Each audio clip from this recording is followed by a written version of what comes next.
राहुल गांधी नेत्यांसाठी देत असलेल्या प्रेझेंटेशनच्या वेळी उद्धव ठाकरे यांना शेवटच्या रांगेत बसवलं आणि या चित्रामुळे पूर्ण महाराष्ट्रात गदारोळ चालू झाला।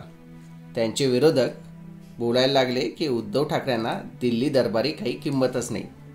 आम्ही होतो त्यावेळेला त्यांना पुढच्या रांगेत बसवायचो, त्यांचा मान ठेवायचो, पण राहुल गांधींच्या समोर उद्धव ठाकरेंना काही मान नाहीये, त्यांना शेवटच्या रांगेत बसवले, अशा पद्धतीची टीका चालू झाली आहे।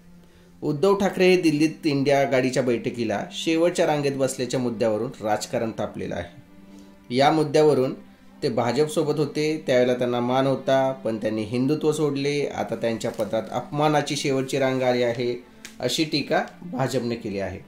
त्याचबरोबर उपमुख्यमंत्री म्हणजे जे आधी त्यांच्याच बरोबर होते शिवसेना नेते एकनाथ शिंदे यांनी म्हटलेलं आहे, काँग्रेसनं तर त्यांना जागा दाखवली। उद्धव सेनेचे खासदार संजय राऊत यांनी यावरती क्लॅरिफिकेशन दिलेलं आहे। ते बोलत आहेत की स्क्रीनच्या प्रकाशामुळे डोळ्यांना त्रास होत असल्यामुळे आम्ही मागे बसलो। अहो पण किती मागे? पहिली लाईन, दुसरी लाईन, तिसरी लाईन? तुमच्या नेत्यांना आणि तुम्हाला डायरेक्टली पाठीमागच्याच लाईनमध्ये बसवले। जाऊ द्या, चित्र काही का असे ना, मान अपमानाची गोष्ट वेगळी आहे, पण तरीही ज्या वेळेला उद्धव ठाकरे दिल्लीत जातात त्यांच्याबरोबर अशा पद्धतीची वागणूक काँग्रेसकडून होताना दिसून येते। आता याचा फायदा येणाऱ्या महानगरपालिका निवडणुकीत, स्थानिक स्वराज्य संस्थेच्या निवडणुकीत शिवसेना शिंदे गटाची घेऊ शकते।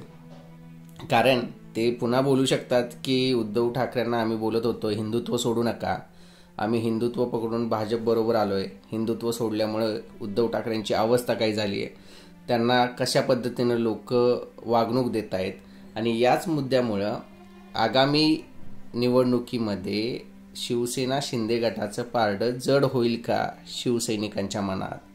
कारण काँग्रेसबरोबर जाणं हे कधीही त्रासदायकच होतं शिवसेनेला, आणि त्यात अशा पद्धतीत शेवटच्या रांगेत बसलेले फोटो बाहेर येणं म्हणजे पुन्हा एकदा हे शिंदेंच्या शिवसेनेसाठी फायदेशीरच काही ना काहीतरी घडताना होतंय का? मित्रांनो, तुम्हाला काय वाटतं याबद्दल तुम्ही कमेंट करून नक्की कळवा। आता यावरचं जे संजय राऊतांचं एक्सप्लेनेशन आहे ते स्क्रीनच्या प्रकाशामुळे डोळ्यांना त्रास होत असल्यामुळे उद्धव ठाकरे, आदित्य ठाकरे मी मागे बसण्याचा निर्णय घेतला।